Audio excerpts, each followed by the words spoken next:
ఇక్కడ కాంగ్రెస్ ఖాతాలోకి సీఎం రమేష్ 30 కోట్లు. ఇక్కడ విచిత్రం ఇదే, ఇటువంటి వార్తలు ఆ పేజీలో ఎక్కడ కనిపించవు. అటు ఆంధ్రజ్యోతిలో కానీ ఈనాడులో కానీ ఇది కనిపించదు. ఇటువంటి వార్తలు ఈ మరుగున పడిపోతే అసలు పట్టించుకోరు కూడా. చెప్పినట్లల్లా ఆడడానికి కాంగ్రెస్కు ప్యాకేజీ పంపిన బాబు, కేసుల కోసం బీజేపీతో, కాపుల కోసం జనసేనతో పొత్తు.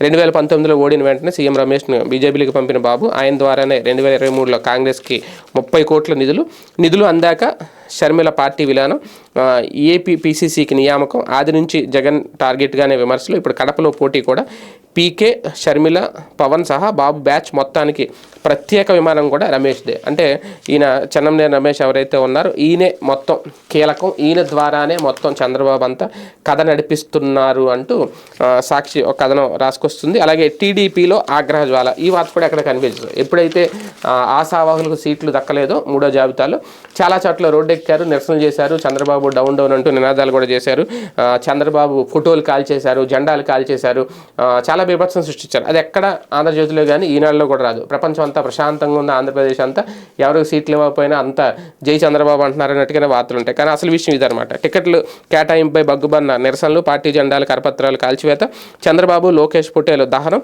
ఏలూరు జిల్లా కామరపుకోటలో టైర్లకు నిప్పు, శ్రీకాకుళం పాతపట్నం ఎస్కోట్లో నాయకులు తిరుగుబాటు, పలువురు నాయకుల రాజీనామా, ఇండిపెండెంట్గా బరిలో దిగాలని యోచన, సత్యవేడులో ఆదిమూలంను మార్చాలి అంటూ క్యాడర్ డిమాండ్. ఇటువంటి వార్తలు ఎక్కడ మనం పెద్దగా చూడం.